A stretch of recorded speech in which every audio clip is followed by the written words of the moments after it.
खेल खेला है भारतीय जनता पार्टी की विधायिका स्नेहा दुबे जी ने। उन्होंने हमें धोखा दिया है। जितने भी विधायक है दोनों विधानसभा के, दोनों से कहना चाहता हूँ आप तैयार रहिए। युवा आक्रोश में है, जो आगे होगा देखने लायक होगा। पूरे भारतीय जनता पार्टी का हिंदुत्व खोखला हिंदुत्व है। आरएसएस का जो हिंदुत्व है बड़ा ही खोखला हिंदुत्व है। बेटा मैं आमदार हूँ यहाँ की, हम आपके साथ में रहेंगे, आपको कोऑर्डिनेट करेंगे, कोऑपरेट करेंगे। तो हमने उनकी बातों पे विश्वास किया। नमस्कार, मैं गोपाल सिंह और आप देख रहे हैं रियल न्यूज़ नेटवर्क। दोस्तों, मैं हूं बसंत नगरी ग्राउंड में और यही वो ग्राउंड है जहां हर्ष सेन की मौत हो गई थी 17 मार्च को। और मार्च से लेकर के अब ये मई अंतिम पखवाड़े में आ गई है, लेकिन न्याय अब तक हर्ष सेन को नहीं मिला है।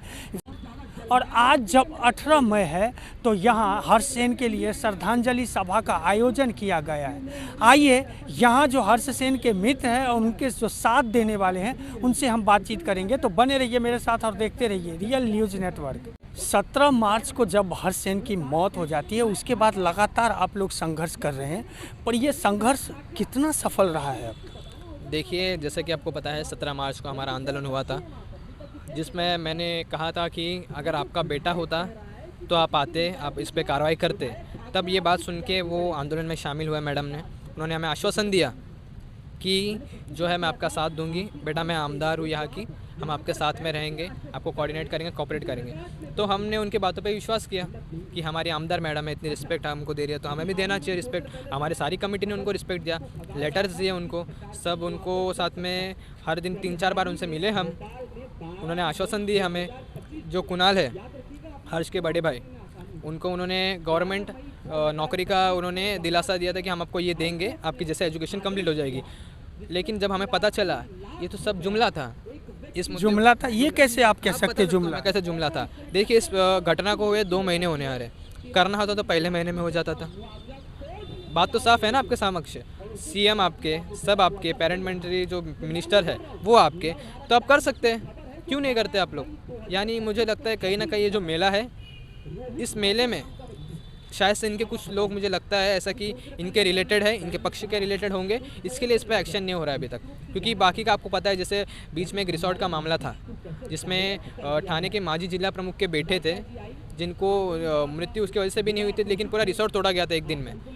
तो एक्शन इतना फास्ट हो सकता है तो यहाँ पे क्यों नहीं हो सकता? लेकिन आप लोगों के आंदोलन पे भी सवाल उठने लगे हैं लगातार। 2 मार्च में जब ये घटना हुई और अब तक सिर्फ आप लोग सड़क पे, ग्राउंड पे प्रदर्शन कर रहे हैं, आप सोशल मीडिया पे आकर के बोल रहे हैं, लेकिन कानूनी प्रक्रिया कब चालू करेंगे आप? देखिए कैसा है ना, अगर मैम अगर करने वाली थी, सीएम रिलीफ फंड से उन्होंने हमें वादा किया था कि कंपनसेशन दिलाएंगे। और उन्होंने कहा था कि हमसे कि जो अमित कुमार तिवारी है, मैं बात करूंगी, आपके साथ चलूंगी डीसीपी के पास। अगर मैडम रिप्रेजेंटेटिव ऐसा वसई विधानसभा के हमारे साथ आ रहे हैं तो हम क्यों, उन पे पूरा भरोसा हमने किया उन पे कि आप हमें एक उम्मीद थी उनसे कि चलो हमारे समस्या का हल होगा, मैडम के थ्रू से होगा। तो हमने उन पे विश्वास किया 2 महीने तक अभी, और इसके लिए हमने कुछ आगे ना उनके खिलाफ में बयान दिए, ना कुछ कहा कि ये है। लेकिन अभी ऐसा समय आ चुका है कि हमारा संयम टूट चुका है, ठीक है? तो अभी आगे जो होगा ना, आपको जैसे आपने हमारे जो उम्मीद थी उन्हें उसको तोड़ा आपने, तो वैसे ही उस तरीके से हम भी जो अभी आने वाला समय है आपको चोट वहाँ देंगे जहाँ सबसे ज़्यादा दर्द होगा। तो आप तैयार रहिए। पूरे जितने भी विधायक हैं दोनों विधानसभा के, दोनों से कहना चाहता हूँ आप तैयार रहिए। युवा आक्रोश में है, जो आगे होगा देखने लायक होगा। पूरे वैसे आपने श्रद्धांजलि देते वक्त कहा है कि हमें गांधी जी की हमने रास्ता चुन के देख लिया, अब भगत सिंह जैसा बनना पड़ेगा, तो इरादा क्या है? देखिए कैसा है ना, जब भैरव को सुनाई नहीं देता तो धमाके की ज़रूरत होती है। तो धमाका होगा फिर जब बहरे सुनेंगे, क्योंकि ये बहरे ही है, मैं कहना चाहता हूँ बहरे ही लोग हैं। इनको अभी तक सुनाई नहीं दे रहा है, मतलब अर्थ क्या है इसका? इसमें सारे लोगों को घसीटा जाएगा धीरे धीरे। आप देखते रहेंगे मीडिया के माध्यम से जो भी हमारा स्टेप होगा। हमारा युवा शक्ति ग्रुप है तो उसके तरफ से भी हम पूरे सारे लॉयर्स, एडवोकेट्स, डॉक्टर्स, सीए जो भी है सब हमारे साथ में। अब आगे देखिए क्या होगा वैसे विराट में, आप देखते जाइए बस। 17 मार्च के बाद जब हर्ष सेन की डेथ हो जाती है, ये मौत हो जाती है यहाँ पे, और एक तरह से इसे तो कहिए जो संविधान सम्मत अगर हम देखने जाए तो उसकी हत्या हुई है, क्योंकि कानून का अगर यहाँ पालन हुआ होता तो उसकी मौत नहीं होती। रही बात मार्च से लेकर के अब तक आप लोग किसके भरोसे बैठे हुए हैं? अब तक कोई कानूनी प्रक्रिया क्यों नहीं कर रहे हैं, कोई जायज़ रास्ता नहीं तलाश रहे हैं? कारण क्या है? देखिए, आपका सवाल बहुत महत्वपूर्ण है। बहुत सारे पत्रकार ये चीज़ पूछ रहे हैं कि आपने पहली दिन आंदोलन किया, उसका 2 महीना तक आपने कुछ क्यों नहीं किया। तो ये बहुत बहुत ही जायज़ और बहुत ही वाजिब सवाल है। हमारा धैर्य भी जवाब दे रहा है। हमारे साथ क्या, हमारे साथ एक बहुत बड़ी धोखा की गई है। हमारे साथ राजनीतिक खेल किया गया है। किसने खेला है ये खेल? ये खेल खेला है भारतीय जनता पार्टी की विधायिका स्नेहा दुबे जी ने। उन्होंने हमें धोखा दिया है। धोखा इस बात से दिया और पब्लिकली धोखा दिया, वो पब्लिक डोमेन में है। उन्होंने हमसे कहा कि आप लोग इस विषय पर राजनीति मत कीजिए, मैं सब कुछ देख लूँगी, मैं सब कुछ कर रही हूँ। लेकिन वो विधायिका इतनी बुरी तरह फ्लॉप हुई कि मैं भी आश्चर्यचकित हूँ। ठीक है, देखिए हम लोग विपक्ष में हैं, पक्ष विपक्ष है तो हम विरोध करते हैं भारतीय जनता पार्टी का, लेकिन भारतीय जनता पार्टी का विधायक इतना मतलब उसकी कार्य शैली जो है इतनी घटिया तरीके की होगी, मैं सोच के मुझे खुद आश्चर्य हो रहा है कि जो पहला स्टेप था स्नेहा दुबे जी को ये लेना था कि अनिल कुमार पवार साहब के साथ मीटिंग करानी थी, वो आज तक एक मीटिंग भारतीय जनता पार्टी की विधायिका स्नेहा दुबे नहीं करा पाई। ये बहुत ही अपने आप में दुखदायक है और इससे ये पता चलता है कि भारतीय जनता पार्टी ने सोच लिया है कि वो हर्ष सेन को न्याय नहीं देगी। और सारे जो भारतीय जनता पार्टी के जो वोटर हैं, ध्यान से हाथ जोड़ के आपका निवेदन करता हूं कि आप भी अपनी विधायिका के ऊपर दबाव बनाइए। हम तो विपक्ष में हैं, हम कांग्रेस के लोग हैं, इसलिए हम तो अपनी आवाज़ बुलंद करेंगे। जो भारतीय जनता पार्टी का है वो भी अपनी विधायिका से बात कीजिए, क्योंकि हर्ष सेन भारतीय जनता पार्टी का था। हर्ष सेन का पूरा परिवार भारतीय जनता पार्टी का मेंबर है। हर्ष सेन ने प्रभु श्री राम की रैली में जय श्री राम के नारे लगाते हुए हर जगह भारतीय जनता पार्टी का साथ दिया है।